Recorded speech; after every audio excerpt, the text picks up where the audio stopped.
All right, here we are with another episode of The High Ground, powered by Premier Companies. How's it going, Sal? Wonderful, Ryan. Great. Hey, guess who's here? I bet one of our favorite guests is in the room. Yeah, we actually pulled him away from training this morning to jump in with us. You're not sick. It's too wet to farm. You were out of excuses. I really was. If you hadn't trained the interns in the parking lot, though, you might have had one. But there you go. You were too close to the house to evade our capture this morning. So we're going to do a whole lot about the spring and where we are as far as making decisions with our crop today, what's in the ground and what's yet to go. But question of the day, Glenn, you're no stranger to these. This is a good one. I feel like this week. No, it's not. It's good. It's good for you. All right. Yeah. All right. If you could pick one musical artist to sing a duet with, who would it be and what song? Yeah, obviously you haven't heard me sing, or you wouldn't be asking that question. Oh, Which is what Ryan is the only one with any musical talent, Which is next to none. Yeah. So, which is twice mine. And you guys know that my strengths are agronomy and sticking arrows through poor defenseless critters. I have no, when it comes to sports teams, music, any kind of popular trivia, I'm pretty poor on. Okay. So, but yeah, so when I saw that, I kind of went into a panic attack, and for whatever reason, the first thing that came to my mind was John Denver, and I think the song was West Virginia. I had to sing that as a solo in choir when I was a kid. You did? And I was petrified. No way. Country roads? I was absolutely petrified. And I thought, boy, I'd like to. As a solo, you had to do that? Oh, Yes. wow. I wish we had that on video. Yeah, I don't think you'd It would want have been could make tape. that. Back then, it would have been tape. Oh, tape. Yeah. But anyway, petrifies me then. It petrifies me even for you to To even mention it. think about it. Yeah, huh? yeah. Okay. Well, glad we could help. Sal, guess what? Your turn. My turn. I have no idea. I looked at this question of the day, and I'm like, oh, I can't believe this. Who would I be on a duet with? Probably the only song I even can sing is Blue Skies by Willie Nelson. So you're going to duet with Willie on that song? I could do my Willie Nelson impersonation with Willie Nelson. I could see that. Blue Skies. Oh, no. Well, go ahead. No, thank you. we've That was it. Yeah, That we've was- got a few minutes. I That's can where- only hit that's those where I two was- notes. I was afraid that's where this would lead, right? Oh, no. Yeah. He's danced. Yeah. And now he's sang. Yeah. Yeah. I got one dance move and one song. So that's all I Well, got. that sounds good. Sounds good. So I really didn't have an answer to this. You guys think this was some big profound thing by me, but I really didn't have an answer for this. But I really thought to get the attention off of me, if I ever had to do this, so I would probably pick Dolly Parton. So I don't think anybody pay any attention to me, vocally or visually. Nice. Yep. Yeah, Yep, that's good. And probably would sing like Jolene, something. Jolene. Yeah, sure. 9 to 5. Yeah. Well, Islands in the Stream. I could do Kenny's part. Yeah. I mean, any song with Yeah, Dolly yeah. Parton. And I don't know why anybody would even watch me if I'm on stage with her. So I'm thinking pressure's off in this situation. I'll tell you how unqualified we are. Whenever you emailed out the question of the day, I thought spell check had changed the spelling of duet. I was like, what's he trying to say? Right. What's he trying to say with this one? Like diet? Yeah, I if didn't you could know. pick one person to diet with, didn't know. is that what you thought it was? All right. Duel with? Or Yeah, something? right. So who would you diet with or duel with? So go ahead. Let's figure it out. I'd have to tomorrow. Take me a day to come up with one. All right. We know Glenn likes to be serious. Let's get back to the thing. Whatever. No, I'm just so far out of this conversation, right? Well, who would you diet or duel with? Yeah. Let's just say spell check jumped onto this. Who would? Yeah. No. No. All right. We better move on. All right. So we're in the middle of planting season in southern Indiana. And so obviously there's a lot of questions out there. We got a lot of crop in the ground. Yep. We got a lot of crop yet to go. And we're getting rain about every 8 hours. That's right. Yeah. But the temperature's nice. Yeah, that's true. So, growers, sellers, agronomists, what should we be watching for now? And then we'll just sort of take it step by step. So let's talk about planting conditions first. Yeah. So planting conditions are all over the board, but for the most part, we are wet east to west, right? And it's causing a lot of anxiety right? And for multiple reasons. One, we have anxiety about the crop we have yet to plant because there's a lot of it. In some neighborhoods, we're 20-30% maybe. Yeah. Right. We have other neighborhoods that are nearly planted up. Now, some of the areas that are nearly planted up have kind of pushed the boundaries of what is, acceptable as far as soil conditions, right? So we've had a lot of crops go in less than optimal conditions, and what's amazing is, to date, I haven't seen any corn that didn't look pretty decent, right? That's out of the ground. Yeah, it's coming out of the ground incredibly even, uniform. It's got good color. There's some faux pas out there that are fixing to happen, right? It's really common on years where you have short windows of time. It's really common to get things planted and not get them covered up. Right. I have made that mistake so many times myself that anymore it's almost like a hard, fast rule. I only can plant one farm at a time, and then I have to shut down or call somebody to get it covered up. Right. Because if you leave corn naked and you get into this kind of pattern where you're getting rain all the time, you can have some real messes. And it becomes a problem because we talked about it on our previous High Ground, how Dr. Swanton's data from the University of Guelph, what he discovered was that if corn has early season competition, we not only have yield loss, but we from competition, but we have yield loss because physiologically we stress that plant, and that plant changed its orientation. Instead of aligning itself crossways of the row, it just orients randomly, and you end up with more crop competition with itself as opposed to filling in the centers, right? So we Just talked by about the way the plant orients in the row. Absolutely. And then, of course, it's not just, that's kind of the worst case scenario, but it's also about, soil conditions, pinching rows.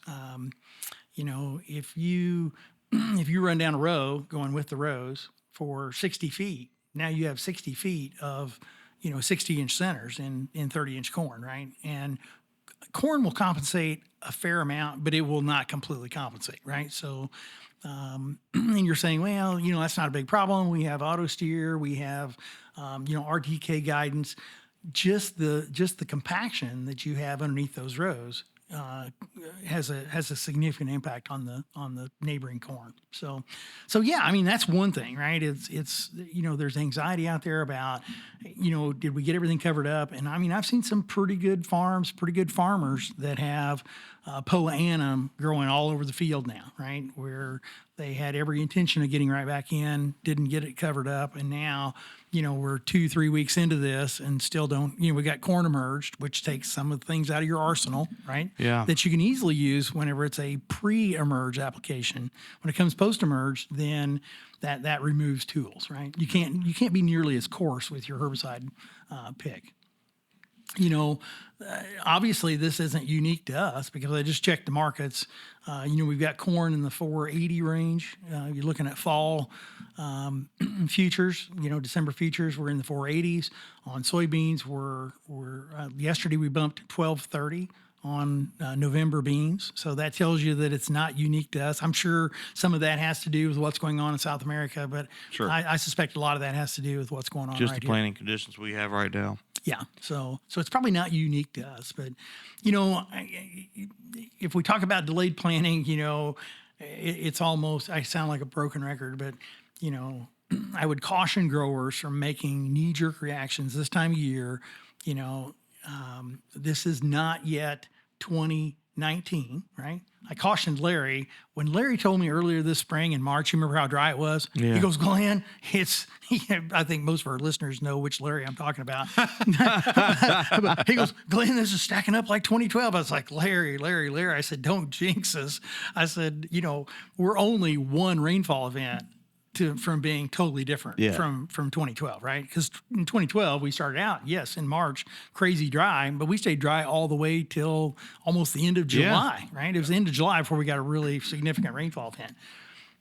We went from having 2012 conditions in March to now, this is like 2019. The only difference between this and 2019 is we haven't had the damage, right? In 2019, Oh yeah, that's right. we had those 3, 4, sometimes as much 6-inch gully washers that the conventional tillage would have been that we've got this year. By the way, the conventional tillage guys are way out in front of the no-tillers. Right? Oh, yeah. You know, we all love cover crops. You know, and let me come back to that. We're in a totally different place than where we were at in 2019. 2019, we were getting huge rainfall events. We had rivers came up and stayed up. This is a lot different. And yet in 2019, we still got a crop planted, right? And ended up having a pretty decent crop. So, you know, I wouldn't say the sky's falling. I wouldn't, I wouldn't start making, alterations to my crop plan, that sort of thing, right? If you were going to have a 50-50 rotation of corn and beans, I would suspect that to date, I still would not think about changing that rotation until we got sometime into June. Because we're still, by the way, this is what May the 8th. Yeah, so it's early. Yeah, so this is May 8th. We are still in that ideal window, right? Typically, you think about May 5th to 10th is kind of where that's the tail end of the ideal window for corn. Okay. And of course, it makes and I haven't heard of any bad replant scenarios yet, but we just now got the crop in the ground and it's just now getting emerged. But it makes those replant decisions really hard. It does, yeah. If you're not done, it really makes it hard. Absolutely. I'm so glad you brought that up. I always caution folks. I would probably, I would say never, because sometimes if we all have climate on our phones, almost all farmers do, and they can see where they get rain, where they don't get rain. If you have a piece of ground that has a suboptimal stand, you think you want to replant it, and it's the only thing that's dry, then by all means, you should probably go replant it, right? Assuming that it meets all the other criteria for replant. But we should never replant when it starts drying up and we have first time crops to be planted. You should always do those first. Yes, go plant stuff. If you have optimal conditions, go plant first time planting before you go mess with the replant. That's a good, I don't know that we always think about it like that. Yeah, and this is a common problem. I swear, I thought I had the $1 million idea last week, and then a multi-million-dollar idea. It's like, we chase around trying to find dry ground. It's like, if we had moisture probes, not like we use for irrigation, but moisture probes like they use for turf or for vegetables, real short, shallow probes, and we could position those around our farms and collect that data, have it pushed to us through Climate or through John Deere Operations Center or whatever those people that do that magic do, right, could push that to us, we would gain all kinds of information, right? It would be so incredibly valuable because then you would know which ground was the most likely to be ready to plant next. You wouldn't have to go do that survey in the morning to try to find dry ground. The other thing is it would give us great insights into, cover crop, right? Does cereal grain dry up slower or faster than just native butterweed or yellow rocket or whatever's growing out there on the field? Purple dead nettle. I just happened to step outside. Yeah, purple dead nettle or henbit.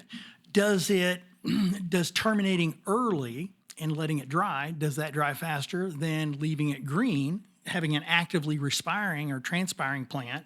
Does that pull moisture out of the ground or doesn't it, right? It would be really interesting to have probes in the field and be able to monitor that real time, right? So why is this not a multi-million-dollar idea now? Because I looked and there's other folks that have already done this. Syngenta has got, and I can't tell you it's a crazy spelling, but I see they already have that technology, and I might try to see if I can get enrolled in it, and because I can see a lot of value in that going forward for growers. But it'd be interesting to see the data from how much just the scenarios that you just named. Absolutely. Because in these continuous no-till fields and the way we fight cover crops late into the spring sometimes. Sure. Yeah. No, I had this vision Saturday, and I couldn't hardly wait to get home and start Googling it. Got home and Googled right out of the gate. I found that there's several. Now, the application is different. Normally, this application is for vegetables or for turf or for other things. But the technology's out there, right? It's really just adapting it maybe to row crops. Well, I was pulling for you. I was hoping you had a multi-million-dollar idea, since we're friends and all. Yeah, That's absolutely. right. Besties. Well, I'm afraid it would be a premier innovation probably at Oh, that yeah. point. It's in that stack of paperwork we signed. Absolutely. It would be. It's a high ground thing. I mean, clearly. I mean, you would. These great ideas are stemmed from your time spent on the podcast. Absolutely. So, hey, when we talk about replants, obviously every scenario is different. Replants, and we've all made those decisions. All of us, at least in this room. Any just short pocket, just over the top brief things that people can, when they go out and look at replant, 2 or 3 or 5 things that you would use to make that decision. I get it. Everything's different. But Yeah, no, that's a great question. Here's what I would say. First of all, if you don't carry a Purdue Pocket Guide in your truck or in your person all the time, you need to probably get one, and you can get one probably from your local Premier account rep because they have access to those. But in that is a really good table for corn, right? And that table is expected grain in percent. It's your expected grain yield by planting date by population, right? So it's those 3 metrics. It's planting date, it's population, and it's what was the third one? I'm plenty date, population, and Oh, no. yeah, it's just said them. I'm Yeah. sorry, it's percent yield, right? So it's There you go. so the metric is percent yield, and it's planting date by population, right? And what you'll notice real quickly is that that on early planting, there is not some huge penalty for having substandard populations, right? So in other words, you can lose 10% of your population without losing 10% of your yield. In fact, there's a fair amount of compensation, but that's early planted. When we get to late planted, you lose a significant amount of yield with substandard population. So as we move later in the season, you always want to err on the side of plants. more plants, right? And so if that magical number is 32,000, 34,000 plants, then you probably need to be closer to that on a June planting than you do on a April planting, right? If in fact it's not uncommon. You will not lose significant yield until you get well below, like 26, 25,000. You still haven't lost a significant amount of yield on corn. And on soybeans, we think that there's probably some value on early planting to actually having less than what we consider optimal population. Works backwards a bit, right? Yeah, on soybeans, because we can manage them so much more intensely whenever they're thinner, right? We can get more carried away with nutritionals. We can do things that keep them from getting so robust and so tall and shading all the pods off of the middle and lower parts of the plant. Then there's actually sometimes an advantage to having less than optimal yields. But they need to be excuse even. me. Yes, they need to be evenly distributed. Population, sorry. Yeah, I'm so glad you brought me back to that, because when I lost my train of thought a while ago on the planting population, that little Purdue Pocket Guide, when you go through and you say, yeah, I've got 28,000 plants, that means you have 28,000 evenly distributed plants. If you have voids, right? If you have pockets or voids, then that guide is not correct, right? That guide is for evenly distributed plants, right? So if you're losing plants randomly and have less than an optimum stand, then you probably shouldn't replant those fields, right? But if you have big gaps, then the replant becomes much more common. Great point, Ryan. I'm glad you brought me around to that. Well, so that kind of brings us back around, and that is, we're talking about, we got half the crop in. We're talking maybe some replant scenarios, grain markets you mentioned, the temptation and what did you say? You were anxious and anxiety, and how do you get in your mindset to stay the course to build a good crop? I mean, which is what we always want to do, right? We want to just Sure. build a great crop, and it feels like you hit obstacles early, and there's no reset button. And so how do you finish out the year with the game plan in mind to build the best crop you can? Yeah, well, what you do is you focus on the things that you think you have control over, and you try not to focus on the things that you have no control over, right? So I can't control whether I'm going to get rain next week or not. I can control whether the applicator's ready to go, because you realize, I mean, these are the things that people that don't farm, that aren't involved in operations, maybe don't appreciate, right? We are going to probably be side dressing this early planted corn. Yeah. We'll be side dressing it before we're even done planting corn, right? And so these are the kind of things that absolutely cause you, tremendous anxiety. Because in my case, I have to unhook from a planter, right? Or I'm going to have to go buy, section swath control for the other monitor so that I can, put on UAN, side dress with swath control. Right. So just little things like that. Don't wait until the 11th hour to start preparing for the next time it dries up. Right. If you're conventional tillage, right, you're gonna wait until it's ready to go. You might start a little early. Most of them do. Kind of drying ground up, if you will. But if you're a no-tiller, but if you're Just say it. yeah, but Maybe. yeah, but It's happened. Yeah, so you think about the conventional till guys. Like if you asked me to guess where Premier's service area was, I would say the conventional tillage guys are probably in excess of 50% done, right? And the no-till guys, if they haven't gotten carried away, are probably considerably less than 50% done, right? And say why? It's because cover crops and no-till holds moisture in the ground, right? So that same system that helps make the crop more resilient midsummer when it really gets dry is the same system that screws you this time of year, right?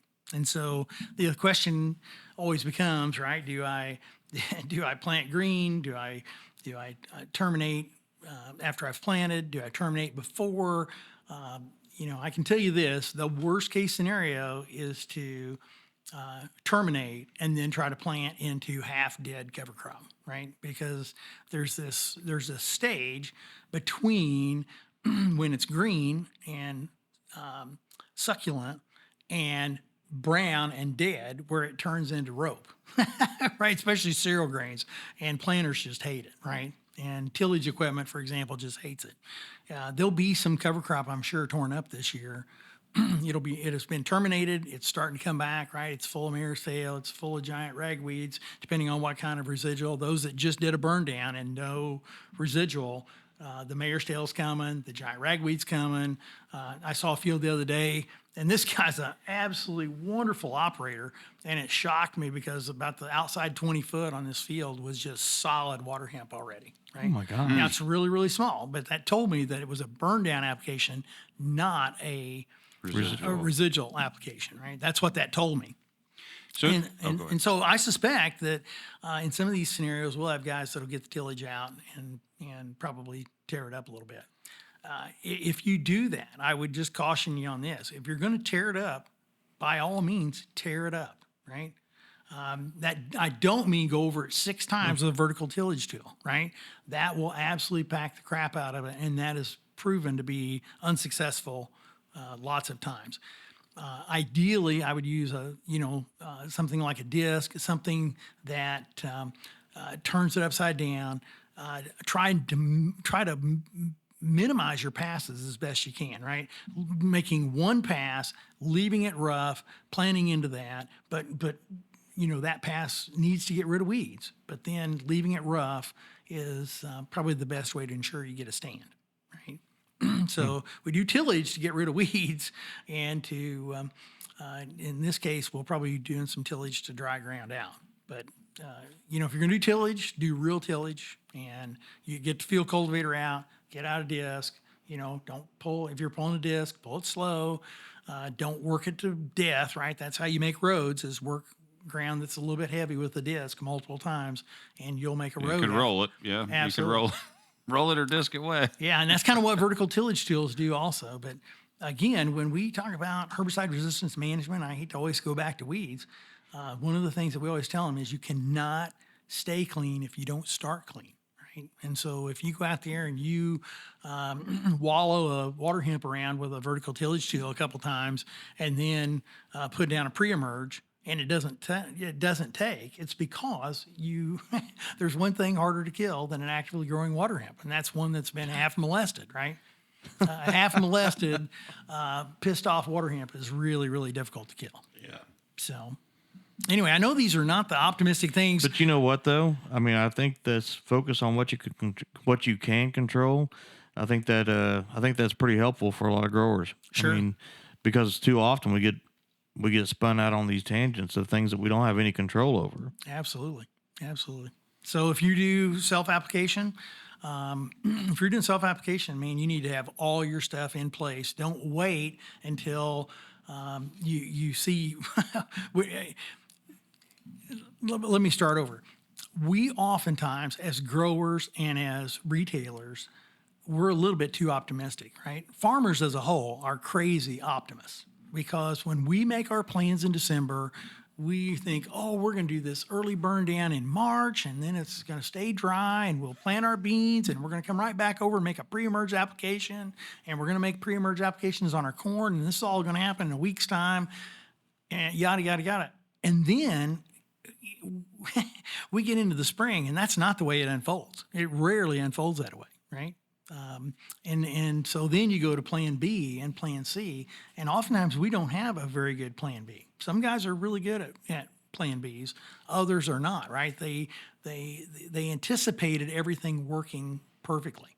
But if you have planned to do a pre-emerge application, that means post-planting, but before the crop emerges, you can't, when it starts drying up and they give you a 3-day window, you can't just plant the entire 3-day window and then say, oh, now I'm going to go cover it up, right? You need to actually make sure somebody's in the sprayer. If you're doing self-application, somebody needs to be in that sprayer covering up right behind you because naked corn and naked soybeans are a very poor way to start.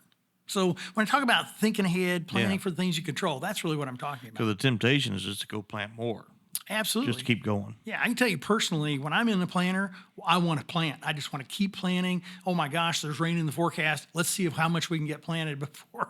And you guys, you've heard me say that that's not the right thing to do, right? We don't like to plant when the forecast is for above normal rainfall, right? That's a terrible way to get a crop off to a start. But when everything's running and working, it's hard to stop, switch gears, go get in the sprayer, which, is your sprayer sitting there contaminated with corn chemicals when you know the next thing you're going to do is soybeans? Wouldn't this be a pretty good time to think about getting that, getting the machine scrubbed out, right? And so get the tractor changed over. Get the whatever you got to do. There's all the that's exactly right. So when I talk about controlling the things you can, those are the things you can control. I can't control when it's going to dry up. I can control whether my stuff is ready to go to the field. I can control whether I'm going to get one track minded. We're not all as operationally focused as Ryan, right? Ryan, I know you spent some time over at Lagodi last week. I did. Oh, and Nice. and you were helping them become operational, right? And I'll let I you. was recording a podcast while he was operational. Hey, I stick with my strengths. This podcast thing is sort of new. Driving a truck, I've done that for a while. There you go. But yeah, so and it was all hands on deck, and there was so much to do. But every day we're just staring down not necessarily a great forecast for what we're trying to get done. Yeah. If we were all planted, this would be perfect. Oh, absolutely. 85-degree days with a little moisture in the ground, it couldn't be any better. But we're not there yet. Yeah. So. Yeah. Any other questions you've got? Any other things you want to talk about on this? I just know it's always stuck in my mind the whole, if the ground's right and the forecast is bad, sit still. If the ground's marginal and the forecast is good, you can probably hammer down at least a little Absolutely. better. And that's always stuck out in my mind when I was walking fields early, that was always a good rule of thumb.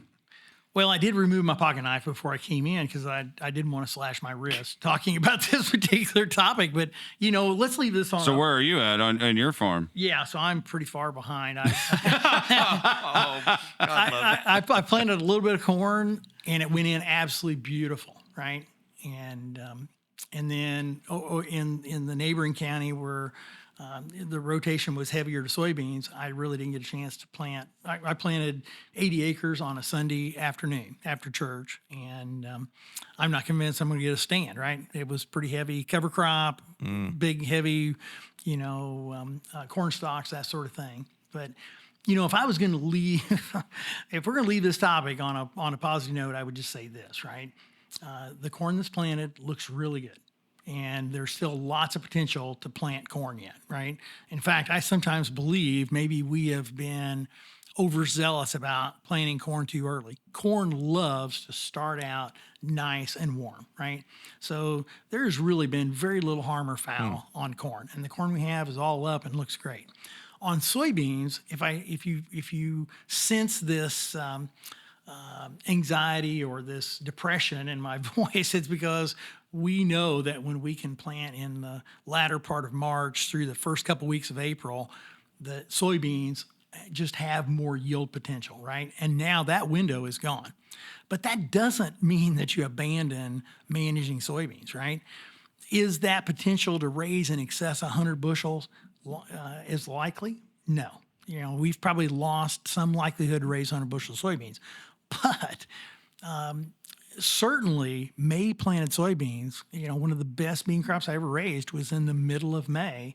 And it was on a really dry year, and yet the soybeans were still outstanding. That's the thing about soybeans is they compensate so well, and we know so much more about managing soybeans than we did a few years ago that we've missed that ideal window, but we still have lots of opportunity to tease soybeans. If we can get them planted this month, get a good stand, we still have the potential to raise a lot of, maybe not 100 bushel soybeans, but we can certainly raise a lot of 70 plus bushel soybeans by managing them really well. So, and you know what? I can make money at that, right?